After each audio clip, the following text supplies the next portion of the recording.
வணக்கம் நண்பர்களே, இது உங்கள் டெக் வண்டி தமிழ்.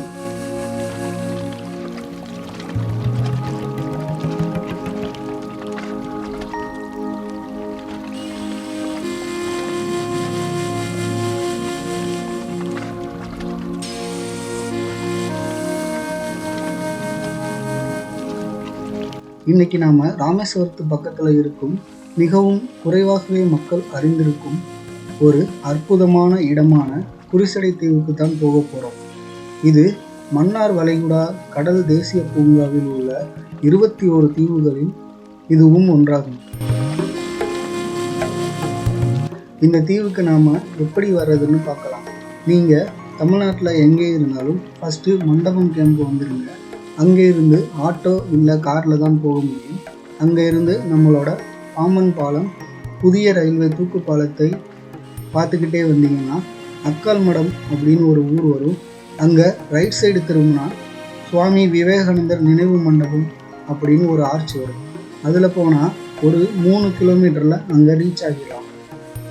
அப்படி இல்லைன்னா ராமேஸ்வரத்தில் இருந்து சேம் இதே அக்கால் மடம் வந்தீங்கன்னா லெஃப்ட் சைடில் டர்ன் பண்ணிவிட்டு சேம் ஆர்ச் வழியாக வந்துடலாம்.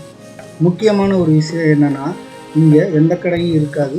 ஸோ அதனால் நீங்கள் ஸ்நாக்ஸ், வாட்டர் பாட்டில் எல்லாம் வாங்கிட்டு வந்துடுங்க. இதோட என்ட்ரி ஃபீஸ் பார்த்தீங்கன்னா ஒரு ஆளுக்கு 300 ரூபாய். அப்புறம் டைமிங்னு பார்த்தா காலையில் 7 மணிலேருந்து மதியம் 3 மணி வரை தான் அலோவ் பண்ணுவாங்க.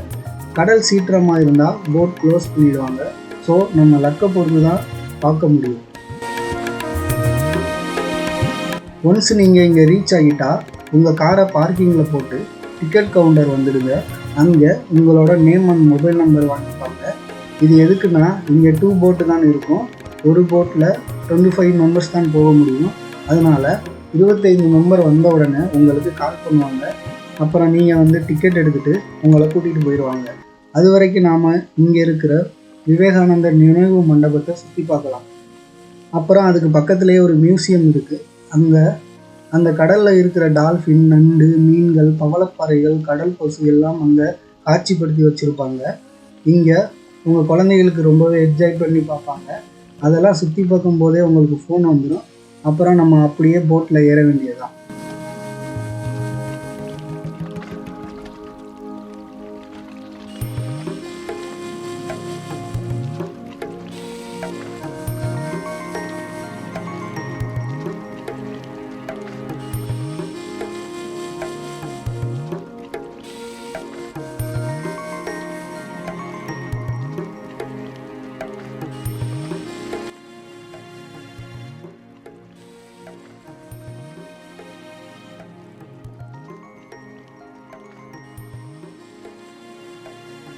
ஃபாரஸ்ட் ரேஞ்சர் ஒருத்தவங்க கூட வருவாங்க.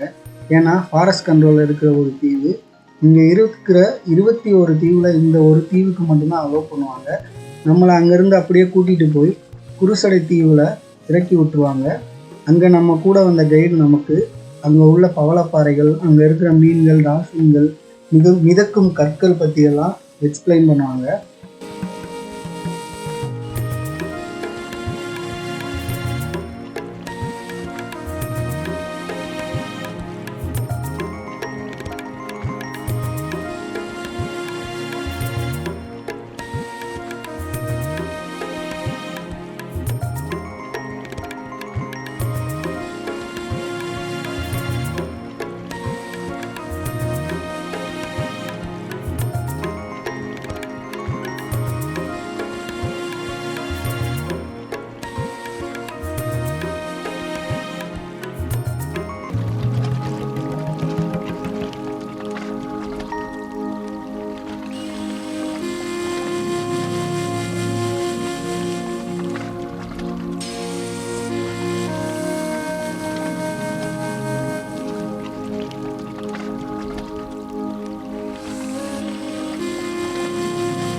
அப்புறம் அங்கேருந்து கொஞ்சம் தூரம் கூட்டிகிட்டு போவாங்க.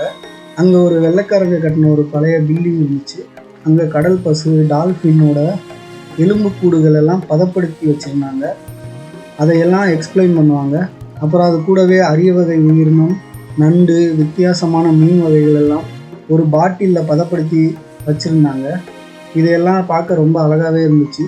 சின்ன பசங்க எல்லாத்துக்கும் ரொம்பவே பிடிச்சிருக்கும், நல்லா என்ஜாய் பண்ணுவாங்க.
அப்புறமா அங்கேருந்து கொஞ்சம் தூரம் நடந்து தீவோட பின்னாடி கூட்டிகிட்டு போவாங்க.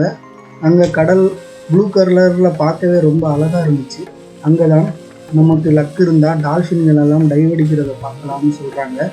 ஆனால் நாங்கள் போனப்போ எங்களால் பார்க்க முடியல. நீங்கள் பார்த்துருந்தா கண்டிப்பாக கமெண்டில் சொல்லுங்கள்.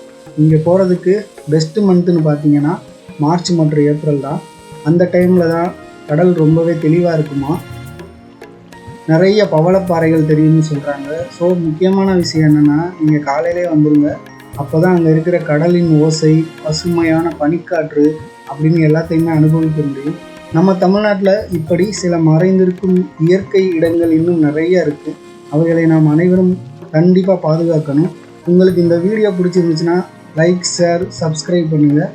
புதிய இடங்களை காண நான் மீண்டும் வரேன். நன்றி, வணக்கம்.